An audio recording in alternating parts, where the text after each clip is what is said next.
ठीक, देखो last class में हमने क्या किया था, कोई भी वेव फंक्शन जो होता है वो वेव फंक्शन जो होता है वो क्या करता है, कण की गति से रिलेटेड होता है। कोई भी पार्टिकल जो होता है वो किस अवस्था में हो, गतिशील अवस्था में होता है, तो उससे रिलेटेड एक कोई भी वेव जनरेट होती है। ठीक है, इस वेव या वेव कब पार्टिकल के मोशन को डिराइव कर सकती है, या फिर इस वेव को कब हम इस पार्टिकल से जनरेट वेव कह सकते हैं, उसके लिए हमने क्या पढ़ी थी, कल 4 बाउंड्री कंडीशन पढ़ी थी। क्या पढ़ी थी, 4 बाउंड्री कंडीशन। जिसमें सबसे पहली बाउंड्री कंडीशन में मैंने क्या बताया था कि जो साइन होता है, तरंग फलन वेव फंक्शन जो साइन होता है, उसके लिए हमने क्या बताया था, ये एक तो कैसा होना चाहिए, बाउंडेड होना चाहिए। बाउंडेड से मतलब क्या है, बाउंडेड से मतलब जो भी आपको परिसीमा दी हुई है, जैसे कि मान लो कोई भी बाउंड्री दी हुई है 0 से लेके ए तक, या फिर अदर, जैसे कि मान लो कि एक बाउंड्री कंडीशन दे दी, ये वाली लेंथ क्या है, 0 से ए तक की इसकी लेंथ है। इस बाउंड्री कंडीशन के अंदर वो क्या होना चाहिए, बाउंडेड होना चाहिए। बाउंडेड से मतलब क्या हो, इसकी वैल्यू किसी न किसी जगह पे जाके क्या हो जाए, शून्य हो जाती है, तो इसे वेव फंक्शन को कैसा वेव फंक्शन बनेंगे, बाउंडेड वेव फंक्शन। मतलब वैल्यू कंटिन्यू चलती रहे पर एक पॉइंट के ऊपर जाते ही वो वैल्यू क्या हो जानी चाहिए, 0 हो जानी चाहिए, इनफाइनाइट इसकी वैल्यू ना हो, तो उस कंडीशन में उस वेव फंक्शन को हम क्या कर सकते हैं, दी गई बाउंड्री कंडीशन के अंदर उस पार्टिकल का वेव फंक्शन कह सकते हैं। दूसरी कंडीशन जो थी वो क्या था, साइन कैसा होना चाहिए, सिंगल वैल्यूड फंक्शन होना चाहिए। सिंगल वैल्यूड फंक्शन से मतलब क्या है, किसी एक पॉइंट के ऊपर उसकी सिर्फ एक वैल्यू हो, एक से अतिरिक्त वैल्यू ना हो, तो ही वो वेव फंक्शन क्या कर सकता है, पार्टिकल के मोशन को या पार्टिकल के बारे में जो भी जानकारी एनर्जी मोमेंटम वगैरह हमें पता करना है, तो हम उस वेव फंक्शन का यूज कर सकते हैं पार्टिकल के मोमेंटम, एनर्जी, पोजीशन वगैरह को ज्ञात करने के लिए। थर्ड हमने बताया था कि साइन कैसा होना चाहिए, कंटिन्यूअस होना चाहिए, सतत। मतलब दी गई, मतलब कोई भी वेव फंक्शन जो है वो सतत कंटिन्यूस रूप से चलता रहना चाहिए, मतलब खत्म नहीं होना चाहिए किसी भी जगह पर। जैसे कि आप देखोगे बाउंडेड तो दी गई कंडीशन में होगा, लेकिन साथ ही साथ में कंटिन्यूस, उसकी वैल्यू क्या हो, आपकी दी गई कंडीशन के अंदर क्या हो, 0 ना हो, मतलब वो उसके अंदर मतलब अंदर हो। जैसे कि मान लो कि आपने यहाँ पे एक वेव फंक्शन को इसके अंदर शो किया है, तो जैसे कि वो चल रहा है तो यहाँ तक कंटिन्यूस है, पर यहाँ पे जाते अगर वो क्या हो गया, 0 हो गया, तो यहाँ पे इसकी कंटिन्यूटी क्या हो गई, ब्रेक हो गई। मतलब यहाँ से वो चलता हुआ आ रहा है, यहाँ पे आते उसकी वैल्यू 0 हो गई, मतलब बाउंड्री कंडीशन के अंदर ही कहीं पे बीच में जाके उसकी वैल्यू 0 हो रही है, मतलब उसकी कंटिन्यूटी क्या हो गई, ब्रेक हो गई। तो उस कंडीशन में हम उस वेव फंक्शन का क्या नहीं कर सकते, यूज नहीं कर सकते पार्टिकल के प्रॉपर्टी को डिराइव करने के लिए। अगर चौथी कंडीशन साइन कंटिन्यूअस है, तो इसका अवकलन रूप भी क्या होगा, अवकलन रूप भी क्या होगा, इसका कंटिन्यूअस होगा। ये आपको ध्यान रखना है। साइन कंटिन्यूअस है तो del psi by del x, del psi by del y, del psi by del z, ये सब भी क्या हो जाएंगे, कंटिन्यूअस होने ज्यादा जरूरी है। मतलब ये 4 प्रॉपर्टी जो है, अगर कोई भी वेव फंक्शन शो करता है तो ही हम उस वेव फंक्शन का यूज कर सकते हैं, किसके लिए, पार्टिकल के मोशन को डिराइव करने के लिए। अदरवाइज हम क्या नहीं कर सकते, पार्टिकल के बारे में, प्रॉपर्टी को जानने के बारे में हम वेव फंक्शन का यूज नहीं कर सकते। और एक चीज ये बताएगी, जो वी एक्स है पोटेंशियल, जिस भी फील्ड के अंदर पार्टिकल मोशन कर रहा है, उस फील्ड के अंदर जो पोटेंशियल होगा वो हमेशा क्या होता है, वेव फंक्शन साइन का क्या होता है, व्युत्क्रमानुपाती होता है। व्युत्क्रमानुपाती से मतलब है जहां पे पोटेंशियल का मान क्या होगा, मैक्सिमम होगा, उस जगह पे वेव फंक्शन का मान क्या हो जाएगा, मिनिमम हो जाएगा। जैसे कि मान लो कि पोटेंशियल इनफाइनाइट है, तो उस जगह पे वेव फंक्शन क्या हो जाएगा, 0 हो जाएगा। इसका सबसे सिंपल एग्जांपल जो है, स्प्रिंग की काइनेट पोटेंशियल एनर्जी 1/2 kx²। तो इसका ग्राफ खींचोगे तो वो ग्राफ कैसा आएगा, इस तरीके का। तो अब यहाँ पे जब आप इसका क्या खींचोगे, यहाँ पे इसका ग्राफ इस तरीके से आ रहा है, तो इस कंडीशन में यहाँ पे अगर आप पोटेंशियल का ग्राफ खींचना चाहोगे, तो पोटेंशियल, ये तो पोटेंशियल Vx का हो गया, पोजीशन x के सापेक्ष ग्राफ किसी भी स्प्रिंग का। अब यहाँ पे अगर इससे स्प्रिंग के इस पोटेंशियल के सापेक्ष अगर आप वेव फंक्शन बनाना चाहोगे, तो वो वेव फंक्शन क्या होगा, इस तरीके से। इसकी वैल्यू क्या हो जाएगी, मैक्सिमम हो जाएगी, जहां पे इसकी वैल्यू मिनिमम हो रही है, और जहां पे इसकी वैल्यू इनफाइनाइट हो रही है उस जगह पे इसकी वैल्यू क्या आ जाएगी, 0। और यहाँ पे इसकी वैल्यू क्या हो जाएगी, क्योंकि 2 पॉइंट है इनफाइनाइट वाले, एक तो ये वाला है और एक ये वाला है, तो दोनों ही बिंदुओं के ऊपर इसका मान क्या होना चाहिए, 0 की तरफ। जहां पे ये इनफाइनाइट हो जाएगा वहां पे ये क्या हो जाएगा, 0 हो जाएगा। यहाँ पे इसकी वैल्यू मिनिमम है, तो इस जगह पे इसकी वैल्यू क्या हो जाएगी, मैक्सिमम हो जाएगी। ठीक है, अब देखो 4 अलग अलग टाइप के जो डायग्राम है, कोई भी फिजिकल क्वांटिटी जो होती है उसमें क्या है, कुछ अलग अलग टाइप के वेव फंक्शन दिए जाते हैं, तो वो वेव फंक्शन उस पार्टिकल के मोशन को डिराइव करने या उस पार्टिकल की प्रॉपर्टी को डिराइव करने के लिए यूज हो सकते हैं या नहीं हो सकते हैं। तो उस कंडीशन में ये चारों के चार अगर वो प्रॉपर्टी, चार में से अगर एक भी प्रॉपर्टी ब्रेक हो जाती है तो वो वेव फंक्शन क्या नहीं करेगा, पार्टिकल की प्रॉपर्टी को शो नहीं कर सकता, उस वेव फंक्शन का हम क्या नहीं कर सकते, यूज नहीं कर सकते। तो कोई भी वेव फंक्शन अगर यूज कर रहे हो तो वो यूज उसी कंडीशन में हो सकता है जब उसके अंदर क्या हो, ये चारों की चारों प्रॉपर्टी क्या हो, यूज हो रही है। अदरवाइज हम क्या नहीं कर सकते, इस वेव फंक्शन का, उस वेव फंक्शन का यूज नहीं करेंगे जो इन चारों प्रॉपर्टी को डिराइव नहीं करता है। अब देखो इसके अंदर अलग अलग वेव फंक्शन लेते हैं।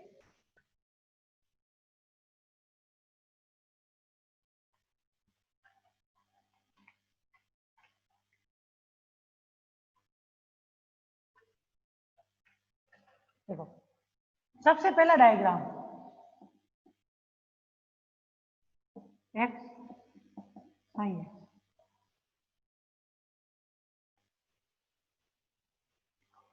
कोई भी एक वेव फंक्शन साइन एक्स है उसको किस प्रकार से शो किया गया है, इस प्रकार से शो किया गया है। अब इसमें देखो ये पोजीशन ले लो अलग अलग, इन अलग अलग पोजीशनों के ऊपर देखोगे तो वेव फंक्शन के कितने मान है, दो मान है।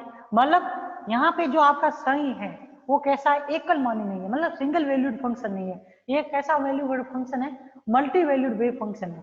कैसा फंक्शन है, मल्टी वैल्यूड वेव फंक्शन है। जब मल्टी वैल्यूड वेव फंक्शन है तो उस कंडीशन में ये क्या हो गया, बाउंड्री कंडीशन से बाहर हो गया। जब बाउंड्री कंडीशन से बाहर हो गया तो उस कंडीशन में ऐसे वेव फंक्शन का हम क्या नहीं कर सकते, पार्टिकल की प्रॉपर्टी को पढ़ने के लिए यूज नहीं कर सकते। तो ये तरंग फलन क्या है, बाउंड्री कंडीशन को क्या नहीं करता है,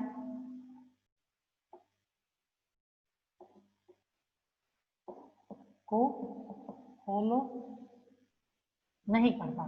जब बाउंड्री कंडीशन को फॉलो नहीं करता तो इसका यूज हम नहीं कर सकते, तो इस वेव फंक्शन का यूज नहीं होगा। ठीक है, अब देखो एक तो ये गया, मतलब इस टाइप का कोई भी वेव फंक्शन होगा तो वो यूज नहीं होगा। एक और इसी की तरह मल्टी वैल्यूड वेव फंक्शन इस तरीके का भी दिया हुआ होता है कभी कभार, जैसे बनाया हुआ। अब यहाँ पे भी देखोगे तो इसमें भी क्या है, एक ही पोजीशन के ऊपर, कहाँ पर, यहाँ पे एक वैल्यू प्राप्त हो रही है, एक वैल्यू यहाँ पे प्राप्त हो रही है, एक वैल्यू यहाँ पे प्राप्त हो रही है। ये भी कैसा हो गया, एक मल्टी वैल्यूड वेव फंक्शन।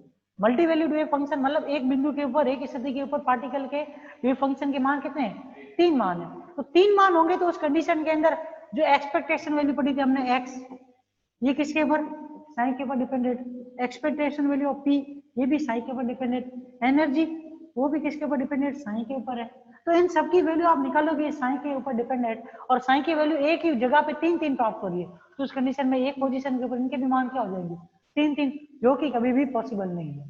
हाँ ये है कि अलग अलग पोजीशन के ऊपर मोमेंटम अलग अलग हो सकता है, समान भी रह सकता है। तो एक पोजीशन के ऊपर हमेशा कोई भी फिजिकल क्वांटिटी जो होती है उसकी हमेशा एक ही वैल्यू होती है, अलग अलग वैल्यू नहीं हो सकती एक पार्टिकल के लिए। तो इस वजह से इस टाइप के वेव फंक्शन का हम क्या नहीं कर सकते, यूज नहीं कर सकते। अब देखो तीसरा वेव फंक्शन जो है आपको इस प्रकार से दिया जा सकता है।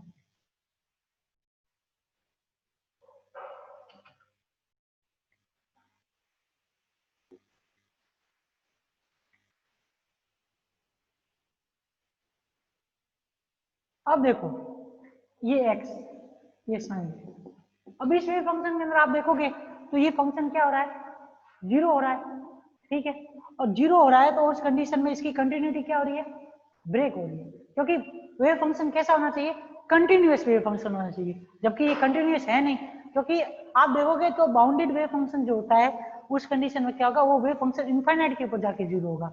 पर ये वेव फंक्शन तो क्या है, इसके अंदर आपको कोई बाउंड्री कंडीशन भी नहीं दी हुई, और उससे पहले भी आप लोगों के ये वेव फंक्शन क्या हो रहा है, एंड हो रहा है, या फिर इसकी कंटिन्यूटी क्या हो रही है, ब्रेक हो रही है। तो इसकी कंटिन्यूटी ब्रेक होने के कारण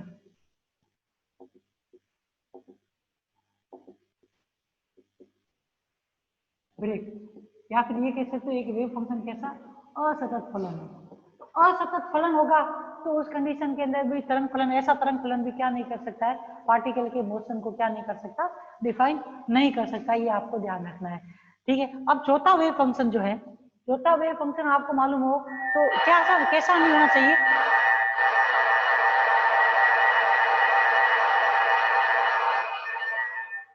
चौथा वेव फंक्शन, आपका वेव फंक्शन कैसा होना चाहिए, बाउंडेड वेव फंक्शन होना चाहिए, मतलब किसी ना किसी पॉइंट के ऊपर जाके उसकी वैल्यू क्या हो जानी चाहिए, लास्ट में जीरो हो जानी चाहिए, ठीक है। मतलब वैल्यू जीरो होगी, मतलब किसी अन्य इनफाइनाइट के ऊपर जाके हो तब तक, लेकिन जब तक उसकी वैल्यू जीरो नहीं हो तब तक वो कैसा हो, कंटिन्यूअस हो, ठीक है। तो उस कंडीशन के अंदर वो वेव फंक्शन क्या होगा, आप लोगों के पार्टिकल के प्रॉपर्टी को शो कर सकता है। लेकिन ऐसा कोई भी वेव फंक्शन हो जाए,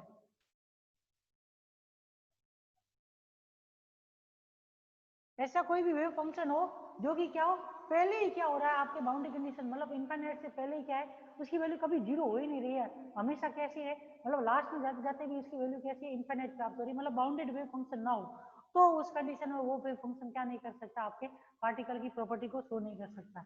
जैसे कि मान लो कि उसका वेव फंक्शन का एग्जाम्पल क्या है, इस प्रकार से दिया हुआ हो, जैसे कि क्या हो रहा है, इनफाइनाइट हो रहा है, ठीक है, साइन एक्स, यहाँ पे ये वेव फंक्शन कैसा है, अनबाउंडेड वेव फंक्शन, अपरिमित वेव फंक्शन है। तो उस कंडीशन में इसकी वैल्यू क्या है, किसी एक बिंदु पे जाके इसकी वैल्यू क्या हो रही है, इनफाइनाइट हो रही है। जब किसी एक बिंदु पे इसकी वैल्यू जाके इनफाइनाइट हो रही है तो उस कंडीशन के अंदर ये वेव फंक्शन कैसा वेव फंक्शन कहलाएगा, बाउंड्री कंडीशन से बाहर वाला वेव फंक्शन, या फिर इस वेव फंक्शन का यूज आप कहाँ पे नहीं कर सकते, पार्टिकल की प्रॉपर्टी को शो करने में इस वेव फंक्शन का भी यूज आप नहीं कर सकते। तो ये कैसा एक वेव फंक्शन है, एक स्थान पे ये क्या हो रहा है, क्या हो रहा है, अनंत हो रहा है। तो अनंत होने की कंडीशन में भी ऐसे तरंग फलन का भी यूज हम कब नहीं कर सकते, जब पार्टिकल की हमें प्रॉपर्टी पढ़नी हो तो उसमें भी हम इसका यूज नहीं कर सकते।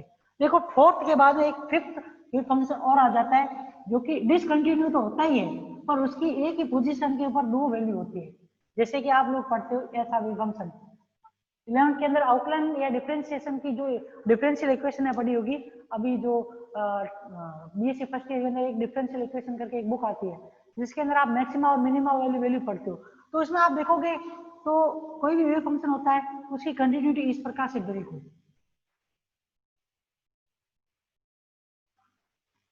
या फिर ये इस तरीके से दिया हुआ हो।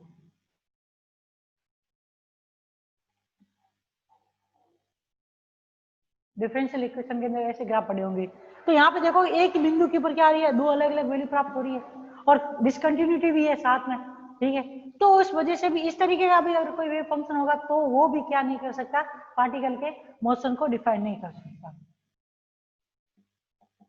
ये भी कैसा है, मल्टी वैल्यूड फंक्शन है, ठीक है ना। मल्टी वैल्यूड फंक्शन है तो वो क्या नहीं कर सकता, पार्टिकल के मोशन को डिफाइन नहीं कर सकता। एक और वेव फंक्शन होता है एक्सपोनेंशियल का,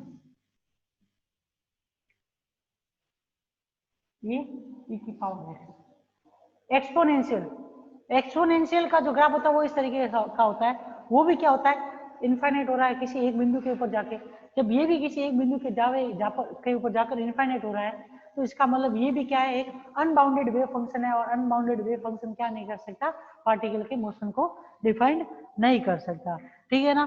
तो अगर इस टाइप के वेव फंक्शन दिए हुए हो तो हमेशा ध्यान रखना कि वो क्या नहीं कर सकते, पार्टिकल के मोशन को डिफाइन नहीं कर सकते। और जो डिफाइन करने वाले वेव फंक्शन हो गए तो उसमें एक तो कौन सा यूज किया जाता है ज्यादातर, एक तो साइन का फंक्शन, ये क्या होता है, कंटिन्यूअस भी होता है और आप देखोगे तो चलता रहता है, किसी ना किसी एक बिंदु पे जाके ये क्या होगा, लास्ट में जीरो हो जाएगा, इनफाइनाइट वैल्यू किसी भी बिंदु के ऊपर इसकी नहीं हो सकती, मैक्सिमम से मैक्सिमम इसकी वैल्यू होगी तो क्या हो सकती है, 1 हो सकती है, पर 1 से ज्यादा इसकी वैल्यू नहीं होगी, किसी भी बिंदु के ऊपर जाके ये इनफाइनाइट नहीं होगा, इसकी वैल्यू इनफाइनाइटली ये क्या होता रहेगा, कंटिन्यूस हमेशा चलता रहेगा, एंड कभी नहीं होगा। दूसरा इसके जैसा कौन सा फंक्शन है, cos x का फंक्शन, ये भी आप लोगों को क्या कर सकता है, डिफाइन कर सकता है, किसको, वेव फंक्शन के मोशन को डिफाइन कर सकता है। सेक और कॉस के नहीं करेंगे क्योंकि वो क्या होते हैं, किसी एक बिंदु के ऊपर जाके क्या हो जाते हैं, इनफाइनाइट हो जाते हैं। कोसेक का भी नहीं करेगा, कोसेक का क्या होता है, साइन का उल्टा होता है, मतलब इनवर्स होता है साइन का, तो वो भी नहीं करेगा। और कोसेक और लास्ट में क्या होता है, साइन कॉस कॉट टेन, ये सारे वेव फंक्शन क्या होते हैं, किसी ना किसी बिंदु के ऊपर क्या होते हैं, इनफाइनाइट हो जाते हैं, इस वजह से उनका यूज नहीं किया जाता। एक और वेव फंक्शन होता है आपके एक्सपोनेंशियल माइनस के एक्स स्क्वायर, इसको कैसा वेव फंक्शन बोलते हैं, गाउसियन बोलते हैं, गाउसियन वेव फंक्शन बोलते हैं, ठीक है ना। इसका यूज कर सकते हैं क्योंकि ये क्या होता है, ये इस तरीके से होता है, ठीक है ना। इसकी भी वैल्यू क्या होती है, एक पॉइंट के ऊपर मैक्सिमम होती है, पर वो क्या होती है, इनफाइनाइट नहीं होती है। इस वजह से इस वेव फंक्शन का भी क्या कर सकते हैं, यूज कर सकते हैं, ठीक है ना। एक्सपोनेंशियल के अंदर आप देखोगे तो दो एक्सपोनेंशियल का मिक्सअप जो होता है वो भी क्या होता है, उसका भी आप क्या कर सकते हो, यूज कर सकते हो। क्योंकि एक बार एक्सपोनेंशियल अगर माइनस में हो और एक बार एक्सपोनेंशियल अगर प्लस में हो तो इस तरीके से उनके वेव फंक्शन होते हैं, ठीक है ना। तो इन दोनों को अगर आप जोड़ दोगे तो वो ग्राफ कैसा होगा, इस तरीके का ग्राफ होगा। और इस तरीके का ग्राफ भी आपको क्या कर सकता है, आप लोगों के पार्टिकल के मोशन को डिफाइन कर सकता है। क्योंकि दी गई लिमिट के अंदर ये भी क्या हो जाएगा, आपके वेरिफिकेशन जो दी गई प्रॉपर्टी होगी उनके वेरिफिकेशन कर सकता है, ठीक है। अब आएगा जो अलग अलग टाइप के पोटेंशियल, 4 से 5 अलग अलग टाइप के पोटेंशियल, उसके अंदर पार्टिकल की एनर्जी, मोशन, मोमेंटम, उसका वेव फंक्शन क्या होगा, उसके एनर्जी अलग अलग, मतलब जैसे कि मान लो कि किसी भी अगर आप स्टेट में जाते हो तो अलग अलग क्या होते हैं, पार्टिकल के एनर्जी लेवल भी होते हैं। तो अलग अलग एनर्जी लेवल के अंदर उसकी एनर्जी क्या होगी, एनर्जी की डीजेनरेसी क्या होगी। तो डीजेनरेसी किसको शो करती है, एक ही एनर्जी के क्या हो अलग अलग अगर पोजिशन, जैसे कि मान लो कि एनर्जी ई बराबर आपने माइनस की 13.6 इलेक्ट्रॉन वोल्ट दी। अगर इस एनर्जी के आपको क्या मिल जाए, और भी अलग अलग स्टेट मिल जाए 4-5, तो वो सारे के सारे एनर्जी स्टेट होंगे, उनकी एनर्जी क्या है, माइनस की 13.6 इलेक्ट्रॉन वोल्ट है। तो उस कंडीशन में ये एनर्जी लेवल क्या होगा, डीजनरेट एनर्जी लेवल कहलाएगा। क्योंकि इस एनर्जी के कितने एक से अधिक क्या है ऊर्जा लेवल होते हैं। मतलब आप मान लो कि कोई भी अगर प्रॉपर्टी है तो डीजनरेसी कभी शो करती है, डीजनरेसी तभी शो करेगी जब उसके जैसे मान क्या हो, एक से अधिक मान हो जाते हैं एक ही वैल्यू के, तो वो कैसा, वो कैसी प्रॉपर्टी को शो करेगा, डीजनरेट प्रॉपर्टी को शो करेगा। और जब मान लो कि एक ही वैल्यू के सिर्फ एक ही अगर ऊर्जा स्तर हो या तरंग फलन हो या एक ही आइगन मान हो, तो उस कंडीशन के अंदर क्या होंगे, वो वेव फंक्शन या वो आइगन वैल्यू कैसी होती है, नॉन डीजनरेट आइगन वैल्यू कहलाती है। क्योंकि डीजनरेट और नॉन डीजनरेट में डिफरेंस क्या होता है, यही डिफरेंस होता है कि डीजनरेसी के अंदर तो एक ही वैल्यू क्या होती है, बार बार रिपीट होती है, और नॉन डीजनरेसी के अंदर एक ही वैल्यू सिर्फ एक बार ही प्राप्त होती है। तो ये इनके अंदर मेन डिफरेंस होता है। तो देखो अब आप लोगों को जो अलग अलग विभव क्षेत्र पढ़ने हैं, उन अलग अलग विभव क्षेत्र के अंदर सबसे पहला विभव क्षेत्र जो होगा वो क्या होगा, आपके अनंत गहराई का विभव, या फिर इसको बुक के अंदर आपके ये भी लिखा होगा, एक लीनियर बॉक्स। एक लीनियर बॉक्स से मतलब यहाँ पे अनंत गहराई से क्या है, इनफाइनाइट डेप्थ पोटेंशियल वैल्यू।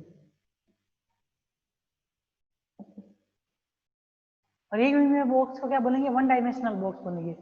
जैसे कि क्या होगा, इसमें कोई भी पार्टिकल इस तरीके से दिया हुआ होगा, ये बोला गया होगा कि ये जो इसकी दीवार है, एक तो x बराबर 0 और x बराबर a पॉइंट दिया हुआ होगा, इन दोनों के बीच में इन दीवारों के ऊपर पोटेंशियल का मान कैसा दिया हुआ है, यहाँ पे भी इनफाइनाइट और यहाँ पे भी क्या है, इनफाइनाइट। जब दोनों की लंबाई क्या है, दोनों के ऊपर पोटेंशियल का मान इनफाइनाइट है, तो इसकी लेंथ क्या होगी, अनंत गहराई का हो गया, ठीक है। तो इस अनंत गहराई के अंदर क्या दिया हुआ, आपको एक कोई भी पार्टिकल दिया हुआ है और इस पार्टिकल की क्या करना है, मोशन को पढ़ना है। जब आप इस पार्टिकल को यहाँ पे गति करवा रहे हो तो उस कंडीशन में इसके अंदर श्रोडिंगर की समीकरण का यूज करके आपको क्या करना पड़ेगा, एक तो इसके अंदर श्रोडिंगर के समीकरण का यूज करो, एनर्जी ज्ञात करो, वो पोटेंशियल, क्योंकि आप देखो यहाँ पे तो पोटेंशियल इनफाइनाइट है, तो इसका मतलब इसके अंदर पोटेंशियल का मान क्या हो जाएगा, 0। तो पोटेंशियल तो सिर्फ इस सीमा के ऊपर इनफाइनाइट है, अंदर तो उसका पोटेंशियल का मान क्या है, इसी ऊर्जा का मान क्या है, 0 है। तो इन दो अनंत लंबाई के जो पोटेंशियल है उनके बीच में कोई पार्टिकल मोशन कर रहा है जहां पे विभव का मान क्या है, 0 है। तो उस कंडीशन के अंदर श्रोडिंगर की तरंग समीकरण की सहायता से एक तो इस पार्टिकल की क्या करनी पड़ेगी, एनर्जी ज्ञात करनी पड़ेगी, एनर्जी ज्ञात करने के बाद में उसका मोमेंटम क्या होगा वो ज्ञात करना पड़ेगा, मोमेंटम ज्ञात करने के बाद में तरंग फलन क्या होगा, साइन एक्स का मान क्या होगा वो ज्ञात करो। दूसरा पार्टिकल हमेशा इसी के अंदर रहेगा या बाहर रहेगा, वो क्या कंडीशन होगी, किस कारण से पार्टिकल हमेशा इसी के अंदर मोशन करता रहता है, वो कारण पता करना पड़ेगा। तो ये सारी चीजें इसके अंदर पढ़नी होती है। और दूसरी चीज ये कि इनके अंदर जो तरंग फलन ज्ञात किया जाता है, जो इस विभव कूप के अंदर पार्टिकल मोशन करता है, तो उसके अंदर जब इसका विभव कूप के अंदर हम अगर तरंग फलन ज्ञात कर लेते हैं तो वो तरंग फलन जो है वो कैसा, प्रसामान्यीकरण तरंग फलन या फिर इसका लांबिक ऑर्थोगोनल तरंग फलन कौन सा होगा, नॉर्मलाइज वेव फंक्शन कौन सा होगा, वो भी हमें क्या करना पड़ेगा, इसके अंदर वेव फंक्शन करना पड़ेगा। दूसरी चीज ये कि यहाँ पे अगर हम साइन एक्स अगर हम कैसा निकाल लेते हैं, रियल निकाल लेते हैं, अगर तरंग फलन कैसा आता है, रियल आता है, तो ये ध्यान रखना साइन एक्स और साइन स्टार एक्स क्या होते हैं, बराबर होते हैं, क्योंकि रियल का कोई भी कॉम्प्लेक्स कॉन्जुगेट नहीं होता है। कॉम्प्लेक्स कॉन्जुगेट ओनली फॉर किसका हो सकता है, complex conjugate only for only imaginary wave function का होता है, ठीक है ना। तो ये सारी चीजें इसमें पढ़नी होगी। और उसके बाद में जो अलग अलग ऊर्जा स्तर, क्योंकि पार्टिकल एक जगह पर स्थिर नहीं रहेगा, तो गति करेगा तो उसकी एनर्जी बदलेगी तो अलग अलग स्टेट के अंदर वो होगा। याद मान लो कि अलग अलग स्टेट के अंदर इसको डिवाइड करें, तो प्रत्येक अलग अलग स्टेट के ऊपर इसकी एनर्जी भी अलग अलग होगी। तो अलग अलग स्टेट के ऊपर जो इसकी एनर्जी होगी, और जिस स्टेट के ऊपर जो इसकी एनर्जी होगी, वो उसकी क्या कहलाई देंगे, ऊर्जा स्तर कहलाएंगे या एनर्जी स्टेट कहलाते हैं। तो प्रत्येक ऊर्जा स्तर के ऊपर इसकी एनर्जी भी ज्ञात करेंगे। मान लो कि फर्स्ट टाइम में इसकी एनर्जी कुछ है, सेकंड टाइम में एनर्जी कुछ और है, थर्ड टाइम में कुछ और है, तो अलग अलग ऊर्जा स्तर, ऊर्जा के सापेक्ष क्या होंगे, उसके अलग अलग ऊर्जा स्तर भी होंगे। उनके लिए हम क्या पढ़ेंगे, इसके ग्राफ भी पढ़ेंगे। जब ग्राफ पढ़ लेंगे ऊर्जा के, तो उस आधार के ऊपर हम क्या पढ़ सकते हैं कि अलग अलग ऊर्जा स्तर में पार्टिकल की पाए जाने की प्रोबेबिलिटी, मतलब पार्टिकल अलग अलग ऊर्जा स्तर में कहाँ पे पाया जा सकता है, वो प्रोबेबिलिटी भी हम ज्ञात कर सकते हैं। और वो प्रोबेबिलिटी जो होती है वो साइन के रिजल्टेंट के स्क्वायर के बराबर होती है। तो ये हम ज्ञात कर लेंगे। तो उस कंडीशन में आपको ये ध्यान रखना है कि जो प्रोबेबिलिटी होती है, जहाँ पे ये साइन का मान अधिकतम होगा, वहां पे पार्टिकल के पाए जाने की प्रोबेबिलिटी अधिक होगी। क्योंकि आप देखोगे जो ग्राफ होता है, जैसे कि साइन का ग्राफ देख लो,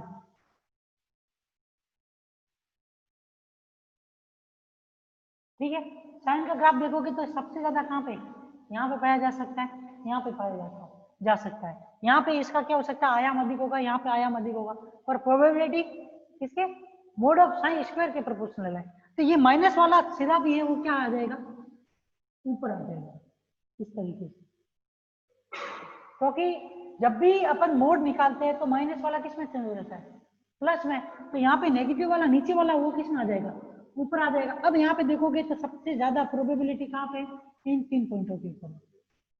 तो पार्टिकल के सबसे अधिकतम पाए जाने की प्रोबेबिलिटी भी कहाँ होगी, या तो इन तीनों पॉइंटों में से वो किसी भी एक पोजीशन के ऊपर हो सकता है। इसके अलावा पाया जा सकता है, पर सबसे अधिकतम पार्टिकल के पाए जाने की प्रोबेबिलिटी कहाँ पे होगी, इन मैक्सिमम बिंदुओं के ऊपर होगी। ये इसके अंदर पढ़ना होगा हमें, ठीक है। ये पढ़ने के बाद हम क्या पढ़ेंगे, आयताकार विभव, उसके बाद में विभव सीडी, रेक्टेंगल पोटेंशियल स्टेप, और उसके बाद में वर्गाकार विभव कूप, ठीक है। इन सब पोटेंशियल के अंदर हमें क्या पढ़ना पड़ेगा, पार्टिकल के मोशन को पढ़ना पड़ेगा। क्योंकि अब यहाँ पर क्या होगा, पोटेंशियल क्या होगा, इनफाइनाइट नहीं है। जब पोटेंशियल इनफाइनाइट नहीं है तो उस कंडीशन में इनमें से क्या निकालनी पड़ेगी, परावर्तन गुणांक, और कौन सा निकालना पड़ता है, पारगमन गुणांक, जिसे हिंदी में इंग्लिश में क्या बोलते हैं, रिफ्लेक्शन कांस्टेंट, कोफिशिएंट, और इसको क्या बोलते हैं, ट्रांसमिशन कोफिशिएंट। ये मान निकालने पड़ेगी। ये मान इन जो इसके बाद सिर्फ एक ये पोटेंशियल ऐसा होता है जिसके अंदर हम डायरेक्ट एनर्जी ज्ञात कर लेते हैं। पर यहाँ पे क्या होगा, आयताकार विभव कूप के अंदर पार्टिकल क्या करेगा, विभव क्षेत्र को या तो विभव क्षेत्र से टकराने के पश्चात वापस क्या हो जाएगा, रिफ्लेक्ट बैक हो जाएगा, या फिर क्या हो सकता है, उस पोटेंशियल स्टेप को या उस पोटेंशियल आयताकार विभव क्षेत्र को क्या कर सकता है, पारगमित होगा। जैसे कि मान लो कि इस प्रकार का एक विभव क्षेत्र दिया हुआ होगा, तो इसमें पार्टिकल क्या कर सकता है, मोशन करते हुए आए और वापिस क्या हो जाए, मुड़ जाए। तब तो उस कंडीशन में हमें क्या ज्ञात करना पड़ेगा, उसका रिफ्लेक्शन कांस्टेंट। लेकिन अगर मान लो कि पार्टिकल गति करते हुए यहाँ से यहाँ पे जाके इस विभव क्षेत्र को पारगमित कर जाए, तो उस कंडीशन में क्या करना पड़ेगा, उसका पारगमन गुणांक ज्ञात करना पड़ेगा। क्योंकि परावर्तन गुणांक और पारगमन गुणांक ऑप्टिक्स में पढ़ा होगा, दोनों क्या बताते हैं, किसी भी वेव की एनर्जी को, परावर्तित किरण की ऊर्जा को, और पारगमित गुणांक जो होता है वो किसको वजह से करता है, पारगमित ऊर्जा को, मतलब अपवर्तित होने वाली ऊर्जा को। तो दोनों ही ऊर्जा है, दोनों ही एक प्रकार से किसको शो कर रही है, ऊर्जा को शो करती है। तो इन दोनों का योग जो होता है, किसका, परावर्तन गुणांक का और पारगमन गुणांक, इन दोनों का योग भी किसके बराबर होता है? 1 के बराबर होता है, जो कि एक प्रकार से किसको शो करते हैं? ऊर्जा संरक्षण के नियम को क्या करते हैं? प्रदर्शित करते हैं। क्योंकि मान लो कि टोटल एनर्जी का मान 1 है, तो ये एक एनर्जी जो वैल्यू एनर्जी की वैल्यू 1 है, वो कितने 2 बराबर भागों में टूटेगी। बराबर भी कह सकते हो, एक का मान अधिक भी हो सकता है, एक का मान कम भी हो सकता है, ऐसा जरूरी नहीं है। पर ये है कि वो एनर्जी होगी, उसका कुछ भाग तो क्या होगा? परावर्तित होगा, और कुछ भाग क्या होगा? उसका पारगमित होगा। लेकिन अगर दोनों को जोड़ोगे तो वो किसको प्रदर्शित करेगी? टोटल एनर्जी, जो कि स्टार्ट में पार्टिकल परावर्तित या पारगमित होने से पहले जो उसकी एनर्जी होगी वो क्या होगी? 1 के बराबर होती है। और जब उन दोनों को जोड़ देंगे तो हमको क्या क्या मिलेगी? परावर्तित और पारगमित गुणांक के रूप में आपको परावर्तित ऊर्जा और पारगमित ऊर्जा के बारे में पता चलता है। ठीक है, तो ये जो 4 से 5 टाइप के पोटेंशियल है उसके बारे में हम कल से स्टार्ट करेंगे। तो आज की क्लास यहीं पे समाप्त करते हैं।